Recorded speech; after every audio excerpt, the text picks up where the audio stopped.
Welcome, everybody. Welcome to the Borders of Identity podcast, where we spend time delving into the worlds of identity, culture, language, and fashion, and how it shapes the lives of those who struggle to find their cultural identity in America. My name is Delaney Vincent, and today we are discussing three powerful narratives. First, the long arc of dispossession, racial capitalism, and contested notions of citizenship in the U.S., Mexico borderlands in the earliest 20th century by Natalia Molina, that highlights issues with racial identity in the early 20th century. That is the first article I will be discussing. And along with that, Latin versus Latinx, what young people of Latin America, of Latin American descent, think of these terms, by Tess Garcia, which unfolds in the present day. Lastly, the third topic I'm going to be discussing is the article Zoot Suit, how the bold look made history and continues to influence fashion by Carolina A. Miranda. This article is going to help us explore how even fashion can be another important form of self-expression. These stories emphasize the tensions that take up Mexican American identity, language, and culture. Let's begin. So, segment one, I wanted to start with how identity is a fluid concept. I wanted to start by talking about how identity is shaped by where we come from, but most importantly, how we choose to define ourselves. It is constantly evolving and changing form in our culture. However, identity was seen very differently in the early 20th century, and a man named Nicholas Flores has a story to tell about this that I will be telling for him today. Imagine this. You're a man whose roots date back to the 1700s in Texas. However, you are still seen as an outsider, even though your family has been part of the land before it was even America. This is what Natalia Molina discusses in her article about Flores' struggle in his citizenship that many other Mexican Americans faced at this time. Despite his family's long standing roots in Texas, Flores was still questioned by immigration authorities, which makes no sense to me. Like, seriously, how awful must it be to have such a long standing root in America and you are still not taken seriously by the immigration authorities? And you are questioned and you have to go through all of the things that your ancestors wanted to prevent you to have to go through. Crazy to me. Today's perspective on this, it's really not too different. In the article written by Tess Garcia, she explains how there were similar tensions with how and why terms like Latinx and Latin are being used in the first place. These terms are just supposed to be inclusionary terms so that those who are non binary or queer had a way to be referred to. This is because the Spanish language, most of the terms are not gender neutral. They're usually either masculine or feminine, which is common in a lot of Latin rooted languages. So this really challenged the traditional Spanish language norms and kind of branched out into new ways of referring to specific identity, gender identity type phrases.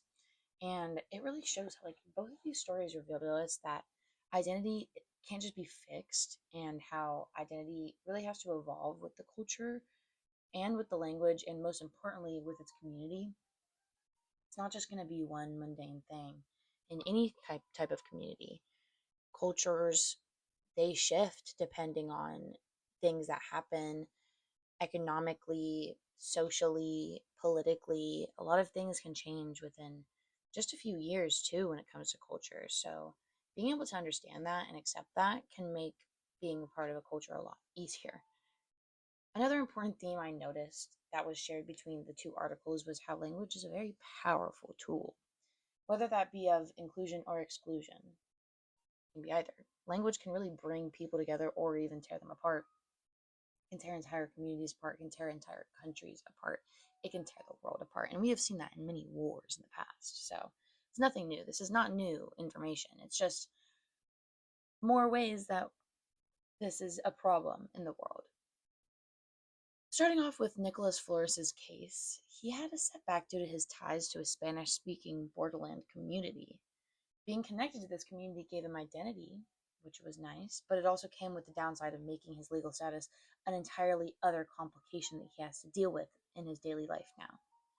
This effect is similar to how the terms like Latinx and Latine were made to promote inclusivity, but the older generations and the working class commonly usually felt disconnected from this form of identity, which ended up just being a very alienating thing to them. So these terms almost did the exact opposite of what they were meant to do for a lot of groups.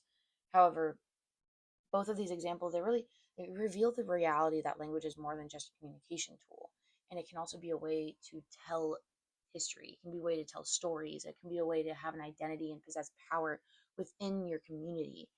When language shifts, it can help some, but it can also hurt others. This really shows the power difference that you can see within a community depending on your language and like depending on what you identify with. Like there are huge power shifts in that, and you can be seen as one thing and seen as another just depending on your cultural identity, which I don't think like that's so unfair, but it is the reality of the situation that we live in. It's the reality of our world, but it's like why can't we all just get together? An idealistic way of seeing the world, but it would be great if we could just accept everybody's self-identification, which brings me to the next point, the power of self-identification. And I really want to focus on the importance of self-identification that both of the stories that we are talking about really represent.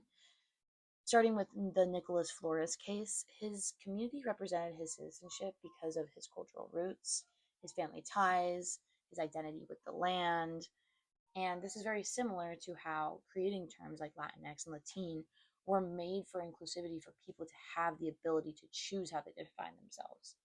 He had the ability to choose how he defined, or he did not have the ability to choose how he defined himself, but these terms make that a possibility. While he may have been rooted to his descent, he also is a part of the United States because he was there before it was even the United States. And he makes identity with the land instead of just choosing how he defines himself. But these terms are made to for the ability to choose how people define themselves. And I feel like these articles together really show that identity isn't just a one size fits all. It's personal, it's complex, it's deeply rooted in the community that you are a part of and the culture that you choose to belong to. So it's a choice. It's not something that you are just born into or born out of. Like you have an ability to choose where and how you identify with this identity in general. This brings me to my next point, which is how fashion can be identity. So, we're just going to shift gears a little and explore something that is a little bit more my taste, which is fashion. More specifically, how fashion can be another vital form of cultural identity. Let's start with something that you may not be very familiar with, and it's called the zoot suit. In an article written by Carolina A. Miranda, she explains how the zoot suit was well known for being a bold, oversized, and stylish outfit that was worn by specific communities, Mexican American, Filipino, Japanese American youth communities. It started as a tradition that dated back to Black communities in Harlem, but it was well known for its bold, oversized, and stylish look. But it was more than just a suit. It was a clothing tradition. The suit was made into a symbol of cultural pride, and it was most importantly a symbol of defiance against conformity. When Mexican American, Filipino, and Japanese American youth were able to get a hold of these suits and make that their symbol. Let's start from the beginning. In 1943, riots over these suits broke out because these youth were wearing them around. It was not for no reason. The Zoot Suit riots in Los Angeles happened due to servicemen that targeted Zoot Suiters. The servicemen took their fashion statements as a threat, but this never stopped the Zoot Suit from being a symbol of rebellion and identity. This is still a practiced tradition, and designers draw inspiration from its original silhouette. So it's been going on for a long time. This is nothing new. This is nothing like crazy, but it is a symbol that has been in their culture for a long time, and it's very important to them. And it's a practice tradition that people continue to do for the power it represents, for the culture, the symbol, the identity it is. And this story really shows how fashion became a symbol of who they were, their cultural identity, and the celebration of cultural resilience. And this just, I feel like we should just take a breath and break down what the key takeaways are here. Whether we're focusing on the fight for citizenship or embracing cultural identity through terms like Latinx, Latin, Chicanox, Chicana, the messages that is that identity is a deeply personal, a very complex and rooted in the communities we come from. We have a choice in this, like I've said before, and I will say it again.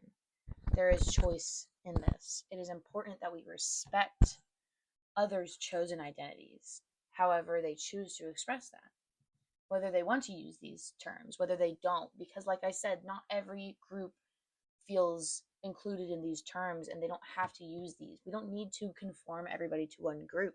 We can let people express themselves for who they want to be. We can let people choose to wear the suits if they want to wear the suits. We can let people not wear the suits. We can let people have their cultural identity in their Mexican American culture, in their Japanese, in whatever culture that they want to be a part of or that they choose, they believe they're a part of. They can have their choice in that.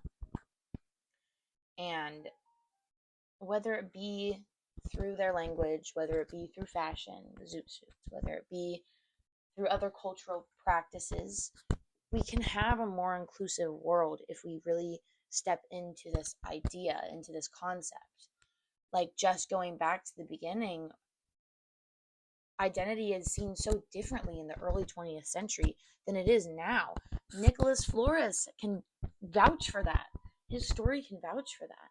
People did not see or accept those for their cultural identity and just let them be a part of the community.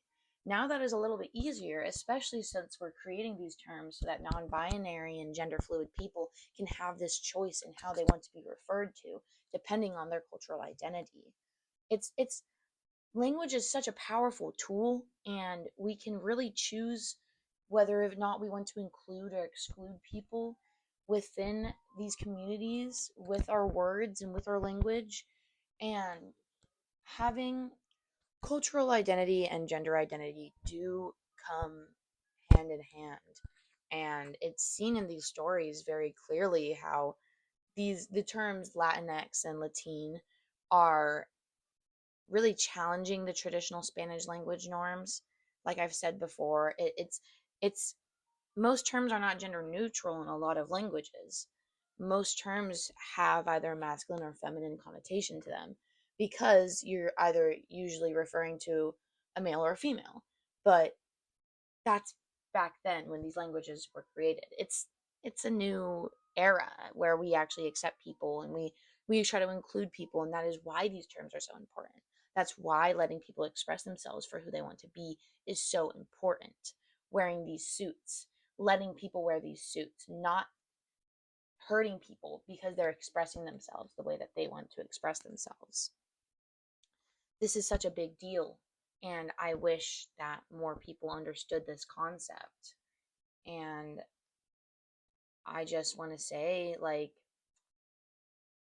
whether we're focusing on the fight for citizenship or we're embracing our cultural identity through terms or tradition, identity is so personal and it's so complex.